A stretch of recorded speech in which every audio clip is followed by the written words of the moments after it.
Bonjour à tous, bonjour à toutes. On se retrouve tout simplement pour une nouvelle vidéo. Alors attendez, on va baisser un peu là. Voilà, comme ça c'est mieux. Pour une nouvelle vidéo TikTok, YouTube, je sais pas trop quelle forme va prendre cette vidéo. Euh, Après plusieurs années de psychanalyse, de recherche, de dépression, de tentative de suicide, etc., j'ai fait deux vidéos sur ma dépression et ma tentative de suicide. Une l'année dernière, quand j'étais quasiment sorti de la maladie, ou en tout cas que j'allais mieux, et j'en ai refait une il y a quelques semaines euh, pour justement vous expliquer un an après la dépression et la tentative de suicide, où j'en suis, qu'est-ce que je fais de ma vie, qu'est-ce qui s'est passé, comment je m'en suis sorti, etc. etc. Donc tout est formidable. Mais récemment, très récemment, j'ai été diagnostiqué de plusieurs choses. De plusieurs troubles psy dont j'avais un peu envie de vous parler. Parce que je me dis que, en fait, à chaque fois qu'il m'arrive un truc dans ma vie, je me dis, bah, si j'en parle sur TikTok ou sur YouTube, bah, peut-être qu'il y a peut-être une, deux ou trois personnes ou 1 milliard, je ne sais pas, qui vont se dire, ah, mais j'ai vécu la même chose que lui, et comment lui s'en est-il sorti? Ah, ok, ça peut m'aider. Ou alors, oh là là, je ne vais pas bien, j'ai envie de partager mon témoignage avec des gens qui peut-être vont pouvoir m'aider. Voilà. Donc, j'ai été diagnostiqué de plusieurs troubles psy, à savoir un trouble de l'anxiété généralisée ou un trouble anxio-dépressif. C'est un peu dans le même délire, même s'il y a quelques subtilités qu'il n'y a pas dans l'une ou dans l'autre. La première chose étant que, bah, effectivement, euh, j'ai de l'anxiété. Mais j'ai de l'anxiété fois 7200. Alors, je sais qu'il y en a sur la planète, même en France, sur la planète Terre, même juste en France, qui ont beaucoup plus d'anxiété que moi, d'autres qui la gèrent mieux que moi, d'autres qui la gèrent moins bien que moi. Je ne parle uniquement et uniquement de mon cas. Je ne fais pas des généralités, bien entendu. Par exemple, pour moi, l'anxiété, ça va ressembler à un cerveau qui ne s'arrête pas. Alors, je sais pas, ça peut être des idées négatives, mais même des idées positives où il va se passer un truc dans ma vie qui va faire en sorte que mon cerveau se met à créer des scénarios qui n'arriveront jamais. Jamais, jamais, jamais, jamais, jamais, au grand jamais. Exemple, je travaille dans un magasin, dans une galerie commerciale, dans un centre commercial où il y a beaucoup de vols. Beaucoup, beaucoup, beaucoup. Pas que dans ma boutique, mais dans les boutiques en général. Et les voleurs et les voleuses, diverses et variées, peuvent parfois être agressives, elles peuvent se battre, elles peuvent taper, elles peuvent mettre des coups de couteau. Et à chaque fois qu'il y a un signalement de vol, je veux dire, un jour elles vont venir dans mon magasin, un jour elles vont voler, un jour elles vont me mettre un coup de couteau, je vais finir à l'hôpital. Alors que non, non, non, non, non, non. Enfin, bon, techniquement, ça, c'est une peur en soi légitime parce que ça peut complètement arriver. Mais c'est pas le sujet. Donc, ou alors, ça peut être dans des idées aussi positives. Par exemple, fut un temps, avant d'emménager avec Zoé, je jouais au loto. Je jouais, quand j'étais pas encore en CDI, par exemple. Je jouais régulièrement au loto. Je jouais 20 balles par semaine, à peu près. Et à chaque fois que je gagnais, enfin que je jouais au loto, pardon, j'étais en mode putain, imagine si je vais gagner, on pourra s'acheter ça, on pourra s'acheter ci, on pourra nanani, nanani, nanana. Bon, au final, j'ai jamais rien gagné. Mais quand même, quand même. Donc voilà, l'anxiété, en fait, c'est vraiment ça. C'est une impossibilité physique de calmer ton cerveau. C'est-à-dire que tu n'arrives plus à réfléchir, tu n'arrives plus à te calmer, t'as chaud. Enfin, alors déjà que de base, j'ai une sensibilité à la chaleur qui est vraiment terrible, mais là, c'est-à-dire que là, en ce moment, il fait pas très chaud, hein. Là, vous voyez, j'ai éteint la clim, j'ai éteint le ventilo. J'ai une chaleur. Je transpire, mais je transpire mes morts, mais oh là là, alors que je ne fais rien, je fais pas de sport, je ne bouge pas, juste j'ai chaud. Je suis obligé, alors ça coûte un peu plus cher en ventilateur et clim, même si la clim j'évite de la mettre tout le temps, mais j'ai tout le temps chaud quoi. Et ma chérie, par exemple, elle qui est enceinte, bah ça va. Donc des fois, effectivement, on met la clim pour me faire plaisir et pour que je dorme bien, parce qu'elle dort sous la couette, mais même avec la clim, faut 10-20 minutes avant que j'ai pas chaud quoi. Donc j'ai une sensibilité à la chaleur qui est accrue, une sensibilité aux émotions qui est évidemment accrue, c'est-à-dire que je vis tout à 7000%. C'est-à-dire que les bonnes nouvelles vont me foutre dans un état mental exceptionnel. Exemple, une bande-annonce d'Avengers qui sort, je vais être en mode Ouah, ou on m'offre une figurine Spider-Man, comme l'a fait ma chérie la semaine dernière, je vais être en mode Let's go. Par contre, si mes pires craintes, ou alors un des scénarios que j'ai fait dans ma tête se réalise, je vais être plus bas que terre. Mais quand je vous dis plus bas que terre, c'est-à-dire que quand il y a... Alors, Ça dépend de l'intensité de la chose. En général, c'est quand ça touche aux amis. Quand ça touche à la famille et au travail, j'arrive à gérer mes crises. On va dire que j'arrive à gérer plus ou moins. Mais quand par exemple ça concerne les amis ou ma chérie, quand on a des disputes ou quoi, je ne contrôle rien. C'est-à-dire que mon cerveau part tout seul dans des limites extrêmes sans que je puisse l'arrêter. C'est-à-dire que je vais dire des choses que je ne pense pas, je vais avoir des pensées que je n'ai pas envie d'avoir, je vais être en mode non mais arrête, je ne peux pas m'arrêter. Je suis dans l'impossibilité de m'arrêter. Le cerveau, alors, est-ce que ça fait de moi un gros connard? Probablement, nous sommes d'accord. Mais genre, je dis plein de choses, bah après, on est tous un peu pareil quand on est énervé ou quand on est en dispute avec un ami ou de la famille ou ça ou son chéri, on dit des choses en dispute qu'on finit par regretter parce qu'on dit ouais mais j'étais énervé. Ben moi c'est pareil. Alors que je suis pas forcément énervé, c'est juste que des fois je suis tellement dans un état où le cerveau est trop overstimulé que j'y arrive pas. Vous voyez, c'est comme si ça m'arrive aussi des fois au travail. On a, bah, notamment pendant cette période où mon chef était en vacances, on était trois à gérer le magasin, on avait plein de choses à faire. Alors c'est cool parce que du coup on s'ennuie pas. Mais moi dans ma tête j'étais en mode attends, on va segmenter les problèmes et faire les choses une par une parce que là je vais faire un malaise. Et du coup ça me cause évidemment un stress terrible. J'ai une sensibilité au stress parce que stress et anxiété, en théorie c'est la même chose. En réalité, c'est pas la même chose. Vous voyez ce que je veux dire? Euh, Par exemple, du stress, c'est, je sais pas comment vous dire.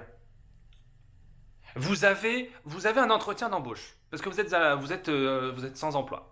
Le stress, ça va être de putain, je suis stressé, j'espère que je vais réussir mon entretien d'embauche. L'anxiété, c'est putain, j'espère que je vais réussir mon entretien d'embauche, sinon j'aurai plus jamais d'entretien d'embauche, j'aurai plus d'argent, je vais finir à la rue et je vais finir SDF et je vais mourir dans la rue tout seul. Vous voyez, c'est un peu ça le truc.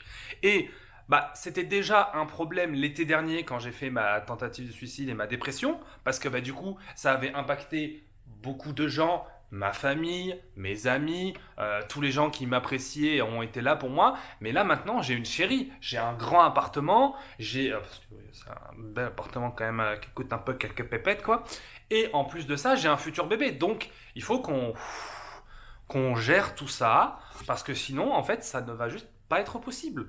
Je ne peux pas faire grandir un enfant dans cet environnement. Alors attention, je suis pas en mode je veux mourir tous les 4 matins. Non, ça m'arrive de temps en temps, mais ce n'est pas le cas. Donc, je suis quand même apte, évidemment, à accueillir cet enfant. Je ne l'aurais pas fait si ce n'était pas le cas. C'est juste que voilà, maintenant que le diagnostic a été posé, que je sais de quel trouble psy Attends, je suis en sueur, c'est horrible. Que je sais de quel trouble psy je souffre, maintenant je sais comment le prévenir, comment le guérir et comment le calmer. Et puis en plus, j'ai ma chérie qui est formidable là-dessus. Alors oui, quand j'ai des crises d'anxiété qui sont assez prononcées, même elle, des fois, elle n'arrive pas à me... Alors même si elle y arrive quand même souvent, elle n'y arrive pas tout le temps à me ramener, à me dire c'est bon Melvin, revenez. Pour vous donner une image, c'est le Void dans Thunderbolt. Si vous avez vu le film Marvel Thunderbolt, c'est exactement ça. Vous êtes dans le Void, tout votre esprit n'est que noirceur. Quand tu es en crise d'anxiété, je ne suis plus aux commandes. C'est-à-dire que Melvin, hop, il s'enlève, il est plus là, et c'est un autre gars qui est aux commandes, qui est rempli de noirceur, de tristesse. Alors, évidemment, d'où vient l'anxiété? Ça, c'est the véritable question of the world. Ça fait 2 ans que je suis en psychanalyse, que j'ai fait en 2 ans de psychanalyse, j'ai dû faire une vingtaine d'hypnoses, peut-être une quinzaine, entre 15 et 20 hypnoses. J'ai vu tout un tas de choses. J'ai vu des souvenirs que j'aurais préféré oublier. J'ai vu des souvenirs que j'aurais préféré ne jamais avoir vécu.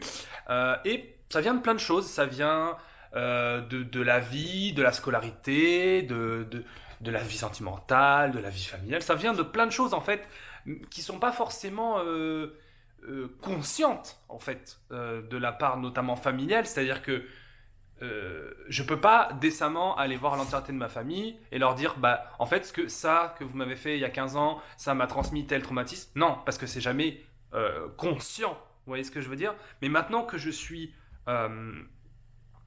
conscient des choses dans mon éducation, notamment familiale, ou des souvenirs dans ma vie familiale qui m'ont mené à avoir des traumatismes, je sais que je ne pourrais pas et je ne les répéterai pas envers mes enfants.